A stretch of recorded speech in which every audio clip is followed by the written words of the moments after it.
नमस्कार। आज की इस प्रस्तुति में हम एक बेहद ही खास और उपयोगी विषय पर चर्चा करने वाले हैं। हमारा लक्ष्य है सिक्योर पोस्ट पोर्टल से ई-केवाईसी पैन कार्ड बनाने का स्टेप बाय स्टेप प्रोसेस समझना और साथ ही एजेंट रजिस्ट्रेशन पर नजर डालना। ये एक ऐसी गाइड है जो इस पूरी लगभग जटिल सी लगने वाली प्रक्रिया को बिल्कुल आसान बना देगी। तो बिना वक्त गवाए शुरू करते हैं। अब स्क्रीन पर दिख रहे इस नंबर 2 पर जरा ध्यान देना जरूरी है। आज के इस तेज तरार डिजिटल युग में भी शायद ये सुनने में थोड़ा अजीब लगे, लेकिन एक नया पैन कार्ड जनरेट करने में अब सच में सिर्फ 2 घंटे लगते हैं। हाँ, सिर्फ 2 घंटे।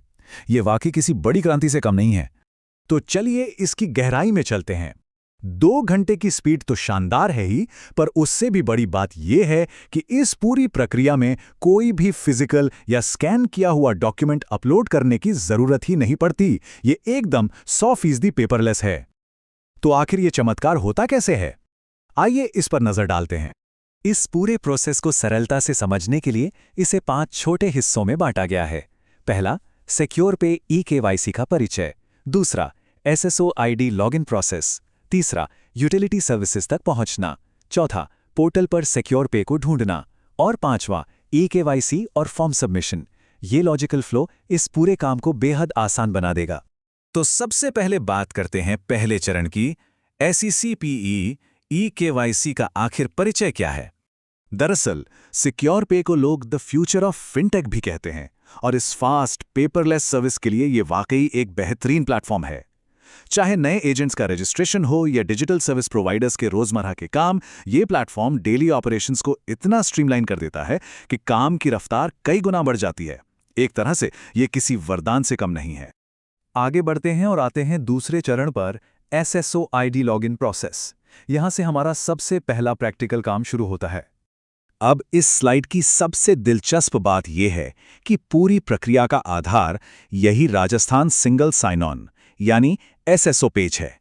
सबसे पहला और सबसे बुनियादी कदम ई मित्रा एसएसओ आईडी में सही क्रेडेंशियल्स डालकर लॉगिन करना ही है।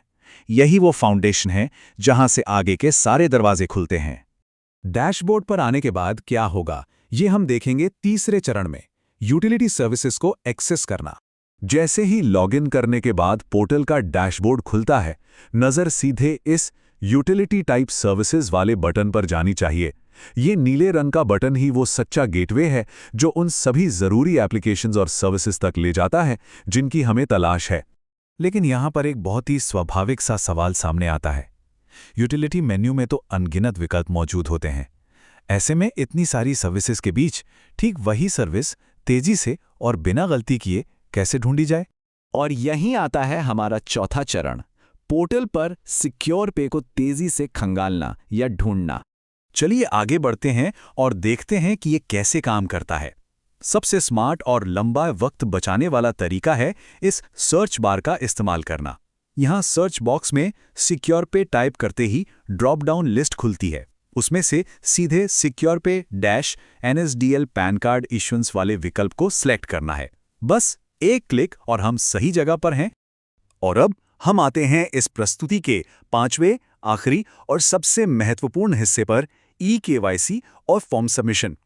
असल एप्लीकेशन यहीं पर होती है। तो सबसे महत्वपूर्ण बात यह है, और इस पर मैं जितना जोर दूं उतना कम है, ड्रॉप डाउन मेन्यू से हमेशा e-KYC document upload not required 2 hours pan वाले इस खास विकल्प को ही चुनना है।